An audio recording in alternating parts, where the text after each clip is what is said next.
From the 700 WLW Newsroom, here's Brian Combs.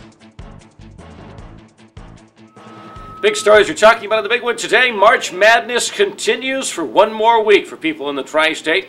Had to stay up late to see UC win and Xavier advance last night to the Sweet 16. It's the first time ever that the Musketeers and Bearcats, both in the same year, have made it this far in the NCAA basketball tournament. And another first, 4 teams from Ohio. In addition to UC and Xavier, Ohio State's in the Big Dance Final 16. So's OU. In fact, Ohio State has to play UC next. That game will be Thursday, 9:45.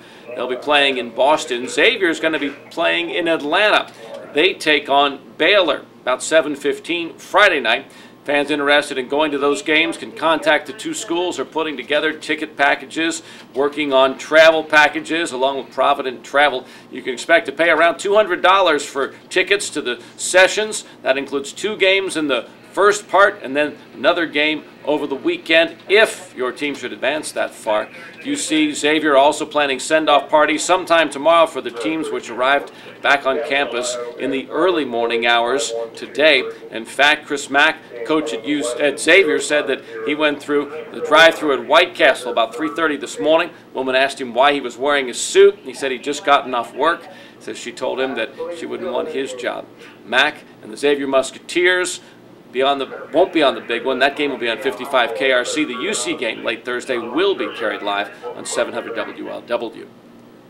A man who was told put an apology to his ex-wife on Facebook's avoiding jail. He was in domestic relations court this morning. Mark Byron complying with all the orders of the judge in this case. He posted the apology, paid some back child support, other court costs to make sure that he wouldn't have to serve any time for contempt. Byron says he's continuing to appeal the judge's decision that made him apologize to his ex-wife on Facebook.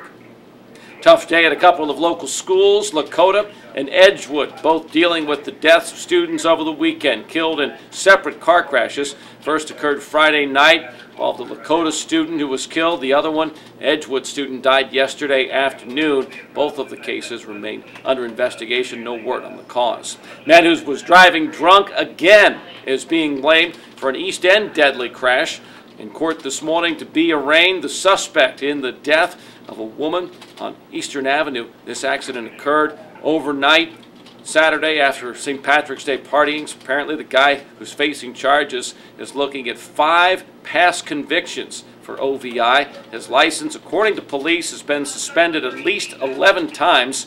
36-year-old Scott Grubbs charged now with aggravated vehicular homicide.